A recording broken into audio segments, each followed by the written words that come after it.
Men's டீமோ women's டீமோ India கிட்ட பாகிஸ்தான் தோக்குறத வழக்கமாவே வச்சிருக்காங்க.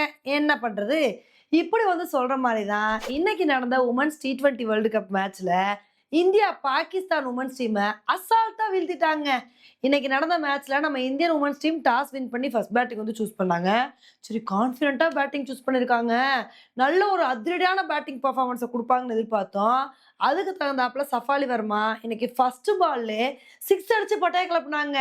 சரி, இதே மாதிரி உங்களோட அதிரடி கண்டினியூ ஆக நினைக்கும் போது ஃபர்ஸ்ட் ஓவர்ல சஃபாலி வர்மா அவுட் ஆயிட்டாங்க. சஃபாலி வர்மா தான் அவுட் ஆனாங்கன்னு பார்த்தா அடுத்த கொஞ்ச நேரத்திலே பவர் பிளேக்குள்ளேயே ஜெமிமாவும் அவுட் ஆயிட்டாங்க. 2 விக்கெட் போன உடனே நமக்கு பக்கு பக்குன்னு ஆயிப்போச்சு. என்னப்பா இவங்க 2 பேருமே முக்கியமான பிளேயர்ஸு. 2 பேருமே அவுட் ஆயிட்டாங்க.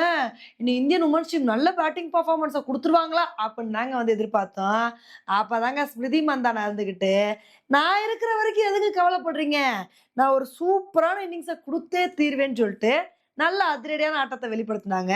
அவங்க கூட வந்து கேப்டன் ஹெர்மன்பிரீத் கௌரும் நல்லா வந்து சப்போர்ட் பண்ணாங்க. இவங்களோட பார்ட்னர்ஷிப் வந்து கண்டினியூ ஆச்சு.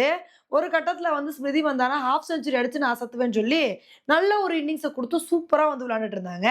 அப்படியே இவங்களோட இன்னிங்ஸ் கண்டினியூ ஆகும் நினைக்கும் போது அப்பதான் ஒரு கட்டத்துல ஸ்மிருதி மந்தானா வந்து அவுட் ஆயிட்டாங்க. அதுக்கப்புறம் கொஞ்ச நேரத்திலே ஹெர்மன்பிரீத் கௌரும் வந்து அவுட் ஆயிட்டாங்க.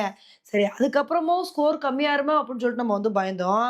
ஆனா ரிச்சா கோஸ் இருந்துகிட்டு என்னால முடிஞ்ச அளவுக்கு நான் ஒரு சூப்பரான பெர்ஃபார்மன்ஸை வெளிப்படுத்துவேன்னு சொல்லிட்டு அவங்களோட பங்குக்கு அவங்களும் அதிரடியான ஆட்டத்தை வெளிப்படுத்தினாங்க. அதுக்கப்புறம் தீப்தி சர்மா, நான் மட்டும் சும்மாவா, நானும் என் பங்குக்கு ஆடுவேன்னு சொல்லிட்டு அவங்களும் அதிரடி காட்டினாங்க. இதனால நம்ம இந்தியன் உமன்ஸ் டீம் இன்னைக்கு 20 ஓவர் முடிவுல 170 ரன் வந்து எடுத்தாங்க. இந்த ஒரு ஸ்கோரை பார்த்தோன்னே நம்ம என்ன எதிர்பார்த்தோம் அப்படின்னா, பாகிஸ்தான் மட்டும் ஸ்டார்டிங்ல இருந்தே நல்ல பேட்டிங் பெர்ஃபார்மன்ஸை கொடுத்தாங்க.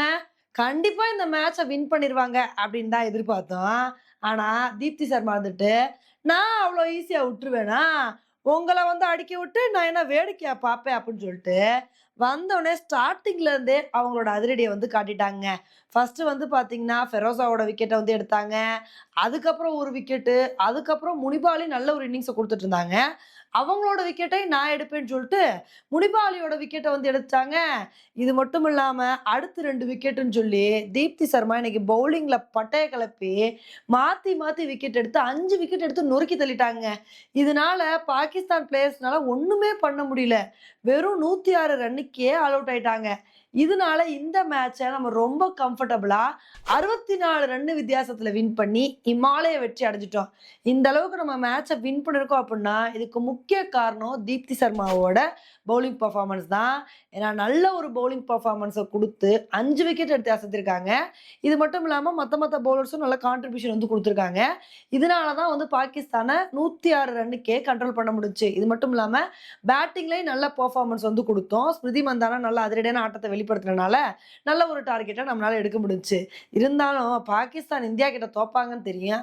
அதுக்குன்னு இம்புட்டு மோசமா தோப்பாங்கன்னு தெரியாதுங்க. இப்பெல்லாம் இந்தியா பாகிஸ்தான் மேட்ச்னாலே ஒரு விறுவிறுப்பு இல்லாமையே போயிடுச்சு.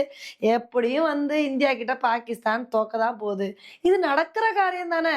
மென்ஸ் டீமா இருந்தா என்ன, உமன்ஸ் டீமா இருந்தா என்ன, ஜெயிக்கிறது இந்தியா தான், தோக்குறது பாகிஸ்தான் தான் சொல்லிட்டு எழுதியே வச்சிடலாம் போல. அந்த அளவுக்கு பாகிஸ்தானோட பெர்ஃபார்மன்ஸ் ஒவ்வொரு தடவையும் மோசமாக்கிட்டே வந்து போகுது. இப்போ நம்ம இந்தியா வந்து சூப்பரா வந்து வின் பண்ணியிருக்காங்க. இதே மாதிரி அடுத்தடுத்த மேட்சை வந்து வின் பண்ணி எப்படி ஓடிஐ வேர்ல்டு கப்பை வின் பண்ணாங்களோ அதே மாதிரி T20 வேர்ல்டு கப்பை நம்ம வின் பண்ணோம் அப்படின்றத நம்மளோட ஆசையா வந்திருக்கு. இனி வரப்போற மேட்சஸ்ல இந்தியா என்ன மாதிரி பெர்ஃபார்மன்ஸ் கொடுக்குறாங்க அப்படின்றத பொறுத்து வந்து பார்க்கலாம். ஓகே ஃப்ரெண்ட்ஸ், இந்த ஒரு மேட்சை பத்தி நீங்க என்ன நினைக்கிறீங்க அப்படின்றத என்னோட கமெண்ட் செக்ஷன்ல போடுங்க. இதே மாதிரி இன்னொரு வீடியோல உங்களை வந்து மீட் பண்றேன். Bye friends.